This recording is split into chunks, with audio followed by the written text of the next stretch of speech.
Schumer, stay there. Go over there.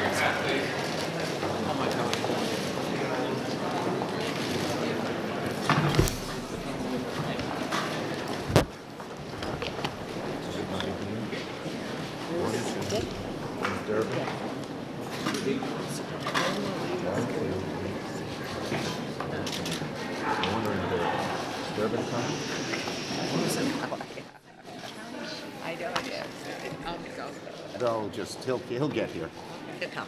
Okay, well, I'm joined by my leadership team, our leadership team, and Dick Durbin and Mark Warner, also part of it, are, here's Dick Durbin, and Mark Warner will be here shortly.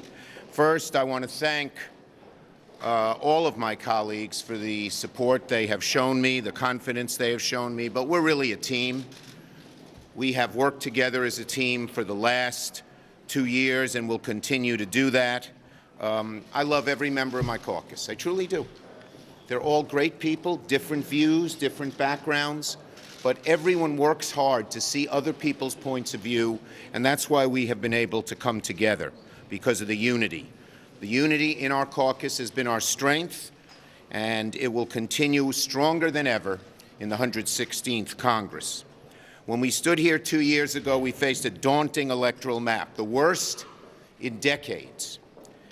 And we faced difficult questions about how best to serve the people with such an unconventional president in the White House. 2 years later, let's take stock.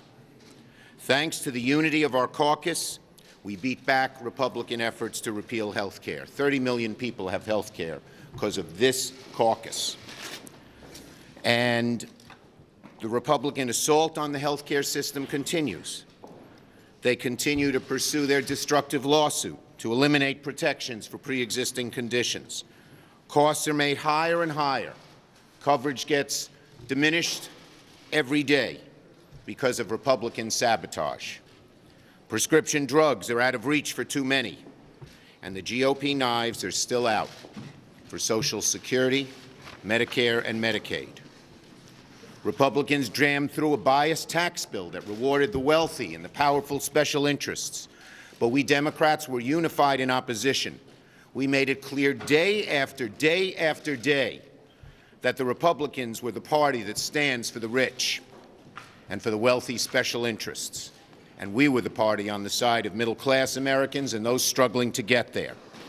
Republicans predicted the tax bill would save their party, lead to enormous victories in the midterms.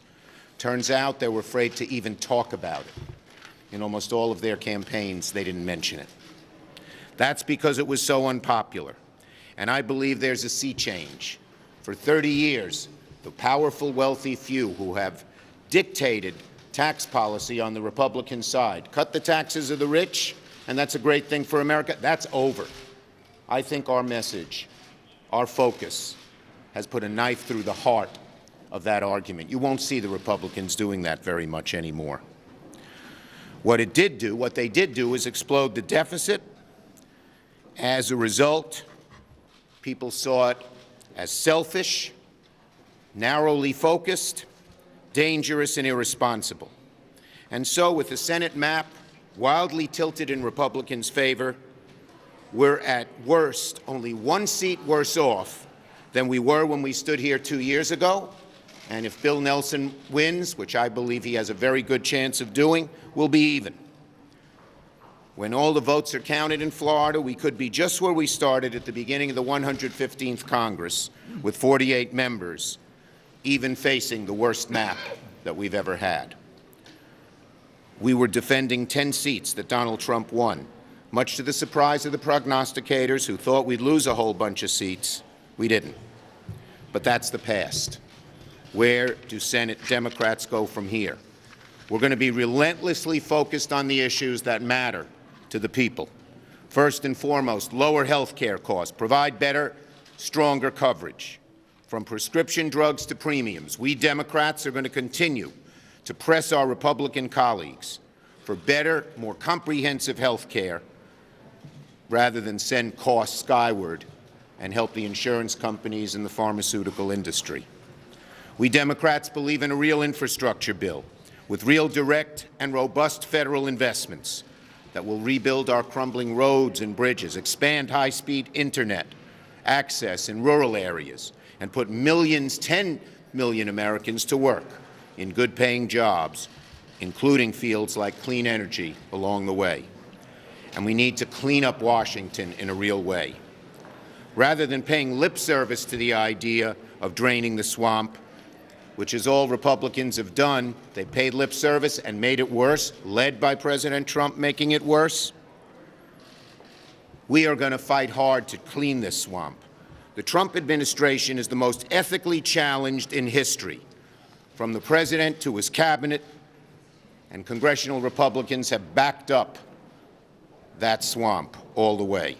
We're going to fight for real reforms to loosen the grip of special interests in Washington and to let everybody vote. Everybody. Not stand in the way of people voting, which is a despicable, despicable thing for people to do. It's against the wellspring of our democracy. We hope our colleagues in the House will have success in passing bills like this. We will be relentless here in the Senate in pressuring Senator McConnell and Republicans in the Senate to put them on the floor or pay the consequences. The American people voted for Democrats last week on the strength of our ideas. Senate Democrats are committed to fighting to make those ideas a reality in this upcoming Congress. Mr. Schumer, with respect to Florida, sir? Yes. I know yesterday you appeared with Mr. Nelson. Yes. Can you share with us some of the conversations maybe you've had with him? What are his thoughts on this? Yeah, well, Bill Nelson is strong as could be. He believes, I believe, he's won a majority of the votes. And as long as they're counted, he will continue being senator from Florida. President Trump and Governor Scott have just lied. They've said there's fraud when their own Republican officials in Florida have said there's no fraud.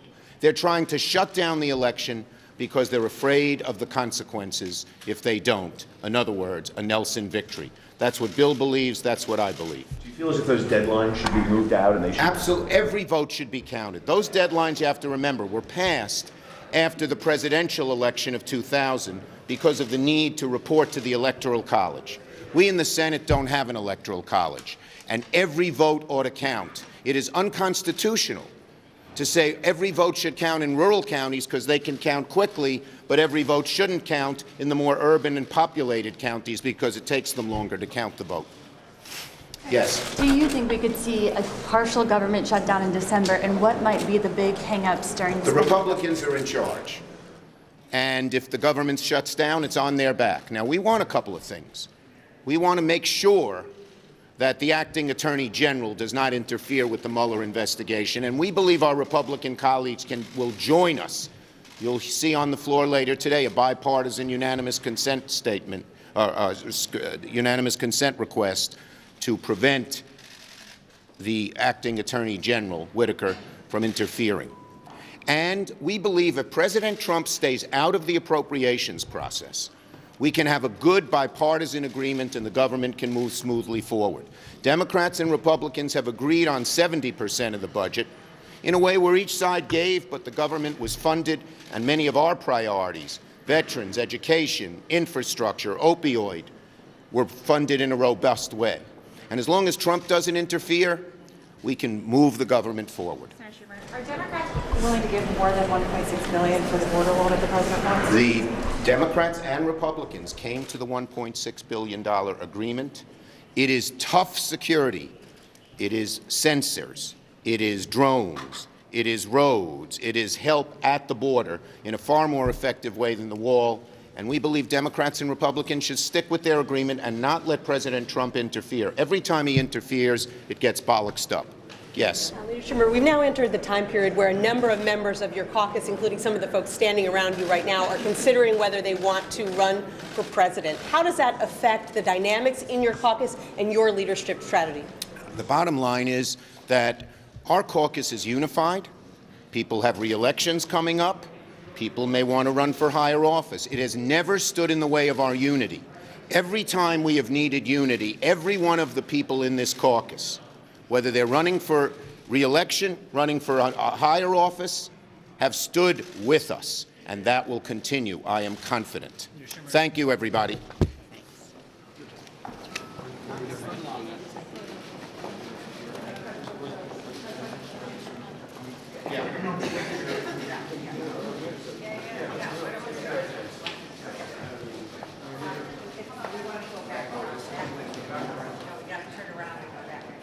We got to go this way.